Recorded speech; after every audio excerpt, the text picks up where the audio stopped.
I never thought a simple piece of paper could make my blood turn to ice, but as I sat on the edge of the guest bed in Sarah's basement, my fingers started to shake so hard I almost dropped the flashlight. Sarah had gone upstairs to grab us some extra blankets and snacks, leaving me alone in the dim, wood-paneled room that smelled faintly of old books and damp concrete. I had dropped my phone and it slid right under the heavy oak bed frame, forcing me to reach into the dust and darkness to retrieve it. That was when I felt it. A stiff, crinkled sheet of paper taped to the underside of the wooden slats. When I pulled it free and clicked on my light, I wasn't looking at a lost homework assignment or a drawing. It was a handwritten schedule, neat and clinical, with dates and times listed in a column on the left and a list of names on the right. My eyes scanned down the list until they hit tonight's date, and there, written in bold, black ink, was my own name followed by the words, Final Entry 02:15 a.m. The silence of the basement suddenly felt heavy, like it was pressing against my eardrums and making the air too thick to breathe. I looked at my phone screen. The digital clock read 1:42 a.m., leaving me with exactly 33 minutes of unknown time before whatever was supposed to happen actually began. I tried to tell myself it was a joke, a prank Sarah had set up to freak me out because she knew I loved horror movies, but the handwriting didn't match hers at all. Hers was loopy and messy, while this was sharp, precise, and looked like it had been written by someone who didn't have a single ounce of humor in their soul. Why was my name on a list in a house I had only visited twice before, and why did the other names above mine have lines drawn through them in red ink? I heard the distant creak of a floorboard directly above my head, followed by the slow, rhythmic thumping of Sarah's footsteps as she walked across the kitchen floor. Usually, that sound would have been comforting, but now every noise felt like a countdown ticking away in the back of my mind. I quickly shoved the paper into my pocket and scrambled back onto the bed, trying to make my face look as neutral as possible before she returned. When the basement door groaned open at the top of the stairs, I felt a jolt of pure electricity run down my spine, making my muscles tense until they ached. Sarah descended the wooden steps slowly, her arms piled high with thick wool blankets that obscured her face, making her look like a faceless ghost drifting through the shadows. "I found the good ones," she said, her voice sounding strangely flat and distant in the cramped space of the basement. She dropped the blankets onto the floor and looked at me, her eyes lingering on my face for a second too long, as if she was searching for a sign that I had found her secret. "Are you okay? You look like you've seen a ghost," she remarked with a small, tight smile that didn't reach her eyes at all. I forced a laugh, though it sounded more like a choked gasp, and told her I was just tired from the long drive over to her place. We laid out the sleeping bags on the floor, but I made sure to position mine as far from the bed frame as possible, my mind racing with questions I was too terrified to ask. Who were the other people on that list? And why was Sarah acting like everything was perfectly normal when a schedule for my presence was hidden under the guest bed? As the minutes ticked by, Sarah eventually fell into a deep sleep, or at least she appeared to, her breathing becoming slow and heavy beside me. I lay there in the dark, my eyes wide and fixed on the digital clock on my phone, watching the numbers change with a sense of impending doom. 2:05 a.m. 2:10 a.m. The house was deathly quiet, save for the occasional moan of the wind against the small, rectangular window high up on the basement wall. Then, at exactly 2:13 a.m., I heard a sound that made my heart stop entirely. It wasn't coming from upstairs, and it wasn't coming from Sarah. It was a faint, metallic scraping noise coming from the wall behind the guest bed, right where the shadows were the thickest. It sounded like a latch being turned, followed by the slow, agonizing protest of a hidden door swinging open on rusted hinges. I held my breath, praying that my heartbeat wasn't loud enough to give away that I was awake and listening. From the darkness behind the bed, a heavy, dragging sound emerged, like someone pulling a weighted sack across the floorboards. I squinted through the gloom and saw a silhouette rising from the floor behind the bed frame. A tall, gaunt figure that looked far too thin to be healthy. The person didn't look towards Sarah. They looked directly at me, even though I was huddled in my sleeping bag pretending to be dead to the world. The figure moved with a strange, jerky motion, stepping over the bed and standing in the center of the room, just a few feet away from where I lay. I could hear their breath now, a wet, whistling sound that suggested their lungs were struggling for air. My hand moved slowly, inch by inch, toward the heavy glass lamp sitting on the nightstand next to me. My only hope for a weapon if things turned violent. The figure reached into a pocket and pulled out something that glinted in the faint moonlight filtering through the high window. It was a long, thin needle, the kind used for medical injections, and they were holding it with a terrifying level of steadiness. "Is she ready?" A voice whispered from the top of the stairs, and my heart plummeted when I realized it was Sarah's father speaking. I hadn't even heard him come down the steps, yet there he was, standing in the shadows of the staircase like a sentinel. The thin figure in the room didn't speak, but simply nodded, beginning to crouch down toward my sleeping bag with the needle poised to strike. In that split second, the survival instinct I didn't know I had took over my entire body. I didn't scream. I didn't have the breath for it. I simply lunged upward with the glass lamp, swinging it with every ounce of strength I possessed. The lamp shattered against the side of the stranger's head with a sickening crack, and the figure collapsed in a heap, the needle skittering across the floor toward the darkness. Sarah bolted upright, her eyes wide with a mix of shock and something that looked a lot like guilt. "Run!" I screamed at her, though a part of me wondered if she was in on it the whole time. I didn't wait to find out. I shoved past Sarah's father, who was so stunned by my sudden explosion of movement that he didn't react in time to grab me. I scrambled up the stairs, my socks slipping on the polished wood, and burst into the kitchen where the back door stood as my only exit. I fumbled with the locks, my hands shaking so violently that I nearly dropped the deadbolt, hearing the heavy footsteps of Sarah's father pounding up the stairs behind me. I threw the door open and sprinted into the freezing night air, not caring that I was barefoot and wearing nothing but thin pajamas. I didn't stop running until I reached the main road, where the bright orange glow of the streetlights felt like a sanctuary after the suffocating darkness of that basement. I flagged down a passing patrol car, my voice finally returning in a series of jagged, panicked sobs as I tried to explain what had happened. When the police searched the house an hour later, they found the hidden room behind the basement wall, but the thin man and Sarah's father were gone.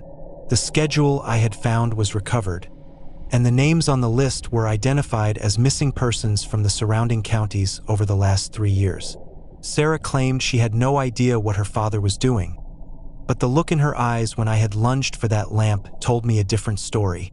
I moved to a different city the following week, but even now, I can't sleep in a room if there is space beneath the bed. Every time I hear a floorboard creak or a metallic scrape, I am transported back to that basement, waiting for the clock to hit 2:15 a.m. The first thing I noticed when I stepped into the Miller's house was the smell of expensive pine cleaner and something metallic, like a penny held in a sweaty palm for too long. My best friend, Leo, had invited me over for a weekend of gaming and movies while his parents were supposedly out of town. But as soon as he opened the front door, I knew something was fundamentally wrong. Leo was usually the loudest person in any room, a constant whirlwind of jokes and energy, but tonight he stood perfectly still with his shoulders hunched up to his ears. He didn't even greet me with our usual handshake. He just nodded once and stepped aside, his eyes darting toward the dark hallway that led to the kitchen. "Glad you could make it?" he whispered, his voice so thin and brittle that it sounded like it might break if he spoke any louder. As we walked through the living room, I noticed that all the curtains were pulled shut and held in place with heavy binder clips, making the house feel like a sealed vault. I dropped my duffel bag on the sofa, and the sound seemed to echo through the entire house, causing Leo to flinch violently as if I had fired a gun. I started to ask him why it was so dark, but he quickly put a finger to his lips, a look of genuine terror flashing across his face for a split second. He pointed toward the kitchen, where a single light was humming under the stove hood, casting long, distorted shadows across the checkered floor. On the kitchen table sat a single steaming plate of beef stew with a side of crusty bread, the steam rising in a steady, ghostly ribbon into the air.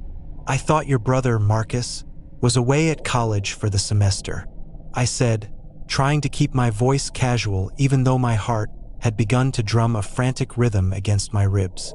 Leo didn't answer right away. He just stared at the plate as if it were a ticking bomb. "He is," Leo finally replied, but he wouldn't look me in the eye, and I noticed that his hands were shoved deep into his pockets, shaking so hard that his whole frame seemed to vibrate. If Marcus was at college, who was the third plate for? And why was the food so fresh that the gravy was still bubbling at the edges? The house was supposed to be empty, yet the air felt crowded, like we were being watched by someone standing just out of sight in the unlit corners of the room. We went up to Leo's bedroom, and the tension only grew thicker as the sun began to set, casting the house into a deep, oppressive purple hue. Leo locked the bedroom door and pushed a heavy wooden chair under the handle, a move that felt far too practiced to be a joke. We tried to play video games, but the sound was turned down so low we could barely hear the explosions, and Leo kept pausing the game to press his ear against the bedroom door. "Leo, man, you're starting to freak me out," I whispered, leaning in close so the sound wouldn't travel. "Tell me what's going on, or I'm calling my brother to come pick me up right now." Leo gripped the controller so hard his knuckles turned white, and he leaned in until his forehead was almost touching mine. "Don't call anyone," he breathed, his eyes wide and glazed with tears. "He told me if I used the phone or tried to leave, he would hurt my mom. She's in the basement, and he's been in Marcus's room since yesterday. He has a key, and he knows everything we say." My blood turned to ice, and I felt a cold sweat break out across my forehead as the reality of the situation crashed down on me. We weren't having a sleepover. I had been lured into a hostage situation where the captor was sitting just a few feet away in the next room. I looked at the door, thinking about the chair wedged under the handle, and realized it wouldn't stop anyone who truly wanted to get in. The night dragged on in a blur of silent terror, every creak of the house sounding like a footstep on the carpet. Around 3 a.m., the floorboards in the hallway began to groan under a heavy weight, the sound moving slowly from Marcus's room toward ours. I froze, my hand hovering over the heavy glass trophy on Leo's desk, my eyes fixed on the door handle. The handle turned slowly, the metal clicking as it hit the resistance of the lock, followed by a soft, rhythmic tapping on the wood. "Leo," a deep, gravelly voice whispered from the other side. "I know your friend is awake. Why don't you both come out and finish the stew? It's getting cold, and I don't like it when people are rude guests." The voice didn't sound like a monster. It sounded like a man who was perfectly calm, which made it 1,000 times worse. Leo was hyperventilating now, his breath coming in short, jagged gasps that he tried to smother with a pillow. The tapping stopped, and for a moment, I thought the man had moved on. But then I saw a thin, silver blade slide through the gap at the bottom of the door. It wasn't being used to cut us. It was being used to slide a small Polaroid photo into the room. I picked it up with trembling fingers and felt my stomach flip. It was a picture of Leo's mom, tied to a chair in their own basement, with a digital clock in the background showing the time was only 10 minutes ago. "If you don't open the door in 10 seconds, I'm gonna go back downstairs," the voice said, still hauntingly polite. I knew we couldn't just sit there and wait for the end, so I looked at Leo and pointed toward the window. It was a long drop to the bushes below, but it was our only chance to get help without walking right into the man's arms. I grabbed the bed sheets and began to tie them together with frantic, clumsy knots, my ears straining for any sound of the door being kicked in. Leo watched me, his face a mask of pure desperation, as I looped the makeshift rope around the heavy leg of his bed. Just as I finished the last knot, the chair under the door handle began to slide back with a screeching sound that felt like nails on a chalkboard.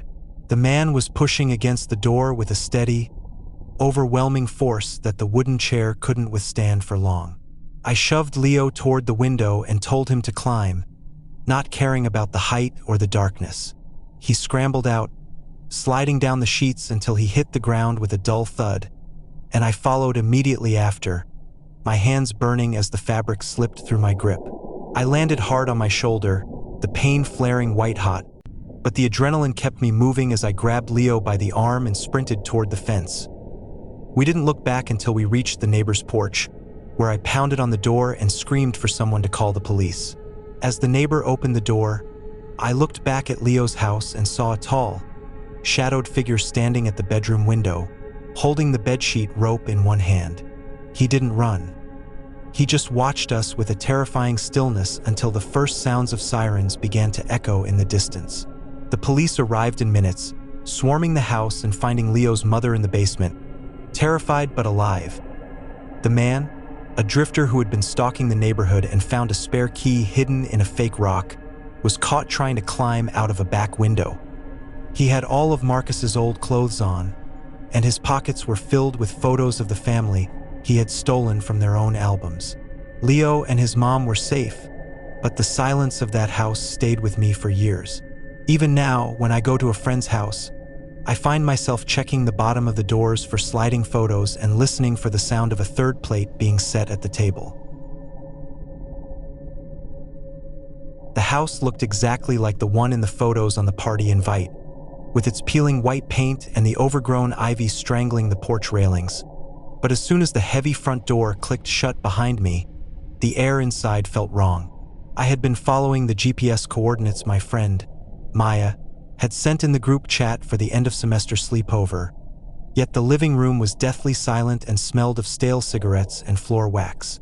There were no shoes by the door, no muffled music thumping from upstairs, and none of the chaotic energy that usually followed our group of friends wherever we went.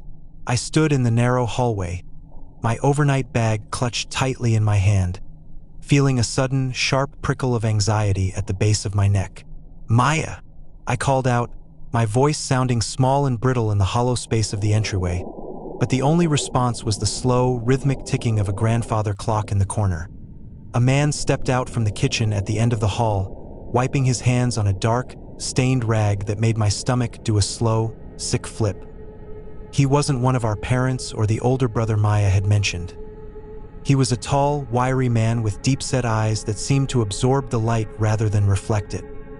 He offered me a smile that didn't quite reach his eyes, and his teeth were slightly yellowed, like old parchment. "You must be one of Maya's friends," he said, his voice a low, honeyed rasp that made me want to bolt back out the door immediately. "The others are just down the street picking up more sodas and snacks, so they told me to let you in and make you feel at home while you wait." I took a tentative step back toward the door, my fingers fumbling for the handle behind my back, but I realized with a jolt of panic that there was no knob on the inside of the frame. It was a deadbolt that required a key to open from both sides, and the man was currently sliding a heavy silver key into the pocket of his greasy trousers. "I think I might have the wrong address," I stammered, my heart beginning to hammer against my ribs like a trapped bird. "I'll just wait for them out on the porch. It's a nice night anyway." The man's smile didn't falter, but his posture shifted, his shoulders squaring off as he blocked the only path leading deeper into the house. "Don't be silly," he replied, taking a slow step toward me that felt predatory and deliberate. "It's freezing out there, and I've already started a fire in the back room where the girls are going to sleep." As he spoke, my eyes drifted to the gallery wall of photos hanging in the hallway, and a wave of pure, icy dread washed over me. The photos weren't of a family or a group of friends. They were dozens of candid shots of girls who looked exactly like me, taken from a distance while they were walking to school or sitting in local parks. In every single photo, the subject was unaware they were being watched, and my own face stared back at me from a picture taken just 3 days ago at the library. I realized then that the party invite hadn't come from Maya at all. It had been a carefully constructed lure sent from a hacked account to bring me to this specific house at this specific time. "Why are there pictures of me on your wall?" I asked, my voice barely a whisper as the room began to spin. The man stopped walking and looked at the wall with a chilling sense of pride, his hand reaching out to trace the frame of the photo he had taken of me. "I've been waiting a very long time for you to finally visit me," he whispered, and the mask of the polite host dropped entirely, leaving behind a cold, clinical hunger that made me want to scream. He lunged forward then, his hands snaking out to grab my hair, but I dropped my heavy duffel bag at his feet, causing him to trip and stumble over the bulky straps. I didn't head for the front door, knowing it was locked tight. Instead, I sprinted toward the kitchen, my breath coming in ragged, burning gasps. I could hear his heavy boots thudding on the hardwood behind me, the sound of his breath whistling through his teeth as he growled in frustration. I burst into the kitchen and saw a small service window above the sink, the kind meant for passing food out to a patio. It was small, far too small for a grown man, but I was thin and desperate enough to try. I scrambled onto the counter, knocking over a ceramic jar of flour that exploded into a white cloud, momentarily blinding the man as he rounded the corner. I shoved the window open, the rusted hinges screaming in protest, and wiggled my upper body through the narrow gap. I could feel the cold night air hitting my face, but then I felt a pair of rough, calloused hands wrap around my ankles, pulling me back into the darkness of the kitchen. "You aren't going anywhere!" the man roared, his fingers digging into my skin with bruising force.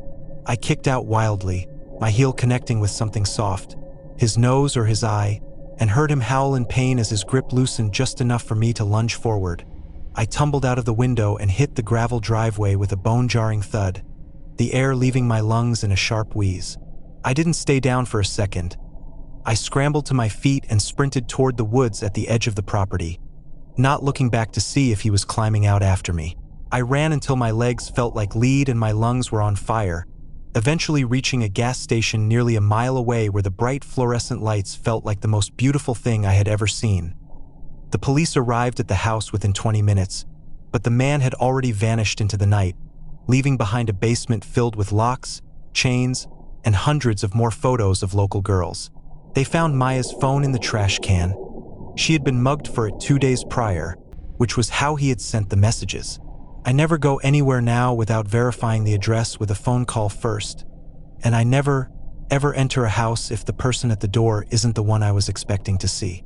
Every time my phone pings with a new notification, I feel a cold shiver go down my spine, wondering if someone is watching me from the shadows, waiting for me to make another mistake.